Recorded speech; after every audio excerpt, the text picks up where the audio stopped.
Praise the Lord. இந்த நாளிலும் நாம் ஒரு வேத வசனத்தை மிகவும் ஆழமாக தியானித்து சிந்தித்து பார்க்கலாம். யோவான் எழுதின சுவிசேஷம் 3ஆம் அதிகாரம் 16ஆம் வசனம். யோவான் 3:16. தேவன் தம்முடைய ஒரே பேரான குமாரனை விசுவாசிக்கிறவன் எவனோ அவன் கெட்டு போகாமல் நித்திய ஜீவனை அடையும்படிக்கு அவரை தந்தருளி இவ்வளவாய் உலகத்தில் அன்பு கூர்ந்தார். இந்த வசனத்துல நம்ம ஒவ்வொரு வார்த்தையா மிகவும் ஆழமா அதிகமா சிந்திக்க போறோம். தேவன் என்பவர் யார்? அவர் எப்படிப்பட்டவர்? இங்கே சொல்லப்பட்டிருக்கிற தேவனானவர் சர்வ பூமியின் ஆண்டவர். அவர் ஜீவனுள்ள தேவன். அவர் ஒருவரே உயிருள்ள ஆண்டவர், ஜீவாதிபதியான ஆண்டவர். அவர் மகா பரிசுத்தமுள்ள தேவன். அவரை போல பரிசுத்தமுள்ள தேவன் வேறு யாருமே இல்லை. அவர் சர்வ ஞானி, சர்வ ஞானம் பொருந்தின ஆண்டவர். இந்த தேவன் அண்ட சராசரத்தில் உள்ள சகலவற்றையும், வானத்தையும் பூமியையும் சமுத்திரத்தையும் அவைகளில் உள்ள யாவற்றையும், நாம் காண்கிற கோள்கள், நட்சத்திர மண்டலங்கள் என்பவை எல்லாவற்றையும், விசேஷமாக மனிதனை மகா நேர்த்தியாய், ஆச்சரியமாய், அற்புதமாய், மகா ஞானமாய் சிருஷ்டித்து வழிநடத்துகிற தேவனாய் இருக்கிறார். அவர் சர்வ ஞானி. அவரை போல சர்வ ஞானி வேறு ஒருவரும் இல்லை. அவர் சர்வ வியாபியான ஆண்டவராயிருக்கிறார். எங்கும் நிறைந்திருக்கிறவர், எல்லா இடங்களிலும் வியாபித்திருக்கிறவர். நம்மை சுற்றிலும் காற்று இருக்கிறது. நம்மாலே அந்த காற்றை பார்க்க முடியாது, அது நம்முடைய கண்களுக்கு புலப்படாது. ஆனால் நம்மை சூழ்ந்து சுற்றி காற்று வியாபித்திருக்கிறது என்பதை நம்மாலே உணர முடிகிறது அல்லவா? அப்படித்தான் இந்த சர்வ வல்லமையுள்ள ஆண்டவர் சர்வ வியாபியாக எல்லா இடங்களிலும், இந்த அண்ட சராசரத்திலும் முற்றிலுமாக அவர் வியாபித்திருக்கிறார் என்பதை நாம் புரிந்து கொள்ள வேண்டும். இப்படிப்பட்ட இந்த ஆண்டவர் அவரே கத்தாதி கத்தாவாய், ராஜாதி ராஜாவாய், தேவாதி தேவனாய் இருக்கிறார். ஒருவரும் நெருங்கி சேர முடியாத மகா வல்லமையுள்ள ஒளிக்குள்ளே அவர் வாசம் பண்ணுகிறவராய், வசிக்கிறவராய் இருக்கிறார். அவர் ஒருவராய் சாவாமை உள்ள ஆண்டவராய் இருக்கிறார் என்று வேதம் சொல்லுகிறது. இப்படிப்பட்டவரே இந்த தேவன். இந்த தேவன் தம்முடைய ஒரே பேரான குமாரனை, இந்த தேவனுடைய ஒரே பேரான குமாரன் யார் என்று நாம் பார்க்கலாம். யோவான் சொல்லுகிறார், ஆதியிலே வார்த்தை இருந்தது, அந்த வார்த்தை தேவனாய் இருந்தது, அந்த வார்த்தை தேவனிடத்தில் இருந்தது என்று சொல்லியிருக்கிறார். இந்த வேதம் ஆதியிலே தேவன் வானத்தையும் பூமியையும் சிருஷ்டித்தார் என்று துவங்குகிறது. இந்த பூமியும் வானமும் சிருஷ்டிக்கப்பட்ட விதம் தேவனுடைய வார்த்தையினாலேயே. தேவன் வெளிச்சம் உண்டாக கடவுது என்று உச்சரித்தார், சொன்னார், கட்டளையிட்டார். அது அப்படியே ஆயிற்று. அவர் உச்சரித்த அந்த வார்த்தை தான் அது சர்வ வல்லமையுள்ள தேவனுக்கு ஈடான வார்த்தையாகிய ஆண்டவராக இருந்திருக்கிறார். பூமியும் சமுத்திரமும் உண்டாக கடவுது என்று உச்சரித்த போது உடனே அது உண்டாயிற்று. பூமியிலிருந்து மரம், செடி, கொடிகள், புல், பூண்டுகள் யாவும் உண்டாக கடவுது என்று கட்டளையிட்டார். அது அப்படியே ஆயிற்று. பூமிக்கு வெளிச்சம் கொடுக்கக்கூடிய சூரிய, சந்திர, நட்சத்திரங்கள் உண்டாக கடவுது என்றார். அது அப்படியே ஆயிற்று. சமுத்திர நீரிலிருந்து பல்வேறு வகையான பறவைகளும், பறவை இனங்களும், மீன் வகைகளும், நீர்வாழ் உயிரினங்களும் உண்டாக கடவுது என்று கட்டளையிட்டார். அது அப்படியே ஆயிற்று. இப்படியாக 5 நாட்களிலே இந்த நாம் காண்கிற எல்லாவற்றையும் படைத்த ஆண்டவர் 6வது நாளிலே பூமியின் மண்ணிலிருந்து, பூமியிலிருந்து மிருக ஜீவன்கள், காட்டு மிருகங்கள், நாட்டு மிருகங்கள், ஊரு பிராணிகள் என்கிற சகலவிதமான மிருக ஜீவன்களும் உண்டாக கடவுது என்றார். இப்படியாக தேவன் உச்சரித்த வார்த்தைக்கு வல்லமை இருந்தது. அந்த வார்த்தையே ஆண்டவராக இருந்தார். வார்த்தையாகிய ஆண்டவர் தேவன் உச்சரித்த உடனே அவர் கிரியை செய்தார். அவை எல்லாம் அப்படியே ஆயிற்று. எல்லாமே அவர் மூலமாய் உண்டாயிற்று, எல்லாமே அவருக்காக உண்டாயிற்று என்று வேதம் சொல்கிறது. இந்த வார்த்தையாகிய ஆண்டவரே தேவனுடைய ஒரே பேரான குமாரன் என்று சொல்லப்படுகிற ஆண்டவர். அவருடைய பெயர் இயேசு. வார்த்தையாகிய ஆண்டவர் இயேசு என்கிற பெயரில் இந்த பூமிக்கு வந்தார். இந்த ஒரே பேரான குமாரனாகிய இயேசுவை விசுவாசிக்கிறவன், விசுவாசிக்கிறவன் என்றால் நம்புகிறவன், இவரே ஆண்டவர், இவரே இரட்சகர், இவரே பாவங்களிலிருந்து விடுதலையாக்குகிறவர், பாவ மன்னிப்பை கொடுக்கிறவர், பாவ நிவாரண பலியாக, குற்ற நிவாரண பலியாக தம்மையே இந்த பூமியிலே பலியாக ஒப்பு கொடுத்த ஆண்டவர். இவரை அன்றி பாவ மன்னிப்பு இல்லை, பாவ விமோச்சனம் இல்லை. இவரை அன்றி நாம் பரலோக வாழ்வுக்குள், மோட்ச வாழ்வுக்குள், நித்திய வாழ்வுக்குள், சொர்க்கலோகத்திற்குள் பிரவேசிக்க முடியாது என்பதை அறிந்து கொள்ளுகிறவன், புரிந்து கொள்ளுகிறவன், நம்புகிறவனே விசுவாசிக்கிறவன். விசுவாசிக்கிறவன் எவனோ என்று சொல்லப்பட்டிருக்கிறது. எவனோ என்று சொன்னால் அது யாராக இருந்தாலும், இந்த பூமியிலே 5 கண்டங்களிலே வாழ்கிற எந்த மனுஷனாய் இருந்தாலும், எந்த மனுஷியாய் இருந்தாலும், எந்த கண்டத்தை சேர்ந்தவர்களாய் இருந்தாலும், எந்த தேசத்தை சேர்ந்தவர்களாய் இருந்தாலும், எந்த நாட்டை சேர்ந்தவர்களாய் இருந்தாலும், எந்த கிராமத்தை சேர்ந்தவர்களாக இருந்தாலும்,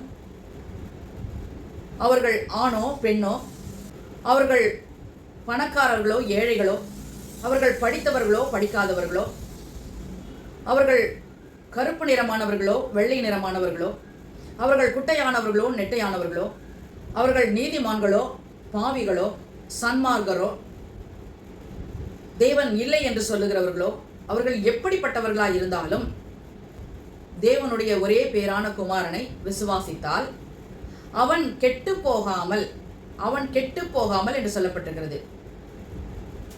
இந்த பூமியினுடைய வாழ்க்கை நமக்கு தற்காலிகமான வாழ்க்கை. ஏறக்குறைய 100 அல்லது 120 வருடங்களே மனுஷனுடைய வாழ்நாட்கள். இப்பொழுதெல்லாம் 70 வயது அல்லது 80 வயதே சராசரி ஆயுசு நாட்களாக மாறி போயிற்று. இந்த குறுகிய வாழ்க்கை முடியும் போது நமக்கு இந்த நம்முடைய ஆத்மா போய் வாழ்வதற்கு நிரந்தரமான நீடித்து இருக்கக்கூடிய 2 இடங்கள் இருக்கின்றன. ஒன்று பரலோகம், சொர்க்கலோகம், மோட்சலோகம் என்று சொல்லப்படுகிற நித்திய ஜீவன், அது வாழ்வு, வாழ்வுக்கான இடம். இன்னொன்று அக்கினியும் கந்தகமும் எரிகிறதான அக்கினி கடல், அது நரகம் என்று சொல்லப்படுகிறது. இந்த நரக வாழ்வு தண்டனையின் வாழ்வு. பாவத்தின் சம்பளம் மரணம் என்று சொல்லப்பட்டிருக்கிறது. அந்த மரணம் என்பது இந்த பூமியிலே நாம் மறிக்கிறதான மரணத்தை குறிக்கிறதல்ல, இந்த சரீரத்திலே மறிக்கிற மரணம் அல்ல. அது அக்கினி கடலிலே நரகத்திலே போய் பங்கெடுப்பதையே அது மரணம் என்று சொல்லுகிறது. பாவத்தின் சம்பளம் மரணம் என்றால் அது நரகத்தையே குறிக்கிறது. அந்த நரகத்திலே நாம் போய் சேர்வதைத்தான் கெட்டு போகிறது, கெட்டு போகுதல் என்று இந்த வேதம் சொல்கிறது. தேவன் தம்முடைய ஒரே பேரான குமாரனை விசுவாசிக்கிறவன் எவனோ அவன் கெட்டு போகாமல், அதாவது இந்த நரகத்திலே விழுந்து அழிந்து போகாமல், கெட்டு போகாமல், அங்கே சதா காலமும் வேதனையும் அழுகையும் பற்கடிப்பும் கூக்குரலும் கண்ணீருமாய் இருக்கிற அந்த இடம். நித்திய நித்திய காலமாய் நாம் இந்த நரகத்திலே வாதிக்கப்படுவதையே கெட்டு போதல் என்று வேதம் இங்கே சொல்கிறது. இப்படிப்பட்டதான கெட்டு போகிற நிலைமையை ஒருவன் அடையக்கூடாது. அவன் இயேசுவை விசுவாசித்தால், நம்பினால் அவன் கெட்டு போகாமல் நித்திய ஜீவனை அடைவான். நித்திய ஜீவனை அடைய வேண்டும் என்பதற்காக, நித்திய ஜீவன் என்பது முடிவில்லாத வாழ்வு, தேவனோடு வாழ்கிற வாழ்வு, அவரை இரவும் பகலும் ஆராதித்து துதித்து அவரோடு கூட பசியின்றி, தாகமின்றி, துக்கமின்றி, வேதனையின்றி, எந்த விதமான பாகுபாடுமின்றி அவரோடு கூட உலாவுகிற வாழ்க்கை, உறவாடுகிற வாழ்க்கை, இது முடிவே இல்லாத ஒரு வாழ்க்கை. அங்கே சாவாமை உள்ளவர்களாக, ஜீவன் உள்ளவர்களாக, வாழ்வுள்ளவர்களாக வாழப்போகிற அந்த வாழ்க்கைக்குள்ளாக, நித்திய ஜீவனுக்குள்ளாக, நித்திய ஜீவனை அடையும்படியாக அவரை தந்தருளி, அவரை தந்தருளி என்றால் இயேசுவை தந்தருளி, தம்முடைய ஒரே பேரான குமாரனாகிய இயேசுவை தந்தருளி. தந்தருளி என்றால் மிக ஆழமான அர்த்தம் உள்ளது. ஏசாயா 53ஆம் அதிகாரத்தை நாம் வாசிப்போமானால் இயேசு எவ்வளவாக பாடுபட்டார் என்பதை நாம் அறிந்து கொள்ள முடியும். அவர் நம்முடைய பாவங்களுக்காக, நம்முடைய அக்கிரமங்களுக்காக, நம்முடைய மீறுதல்களுக்காக, நம்முடைய துணிகரங்களுக்காக, நம்முடைய துன்மார்க்கமான வாழ்வுக்காக இயேசு அடிக்கப்பட்டார், அவர் நொறுக்கப்பட்டார், அவர் அவமானப்படுத்தப்பட்டார், அவர் நிந்தைகளை ஏற்றுக்கொண்டார், அவர் துன்பப்பட்டார். தாம் சிருஷ்டித்த மனுஷனாலே அவர் அடிக்கப்பட்டு, நொறுக்கப்பட்டு, பரிகாசம் பண்ணப்பட்டு, காரி உமிழப்பட்டு, கன்னத்திலே அறையப்பட்டு, தலையிலே குட்டப்பட்டு, இப்படியாக அவர் அநேக பாடுகளுக்கு உட்பட்டார். சர்வ லோகத்தின் பாவத்தின் சுமைக்கு அடையாளமான பாரமான சிலுவையை அவர் சுமந்து கொண்டு அந்த எருசலேம் வீதிகளிலே போனார். வாரினால் அடித்தார்கள். அவர் சுமந்து கொண்டு போன சிலுவையிலே அவர் ஆணிகளினாலே கட்டாவப்பட்டார். அவர் தம்முடைய கடைசி சொட்டு இரத்தம் வரையிலும் நமக்காக, மனுஷனுக்காக சிந்தினார். அவர் தம்முடைய ஜீவனையே மனித இனத்தை மீட்பதற்காக ஒப்பு கொடுத்தார்.